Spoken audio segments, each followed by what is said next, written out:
কিন্তু আমার দেশে সোয়াব হচ্ছে কি হচ্ছে না আল্লাহ ভালো জানে।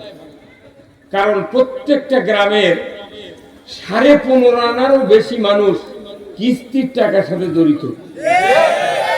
আর টাউন বন্দরে যেগুলা বড় বড় ধনী ধনী মানুষ, এরা সিসি লোন করে করে ওরকে ভিটা মাটি শেষ।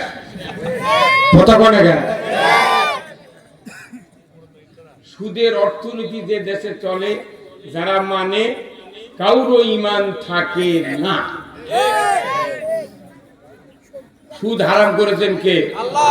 তাহলে এই মুসল্লি নিয়ে যখন ইমামরা নামাজ পড়বি, ওটি 27 গুণ হবি, কার হবি?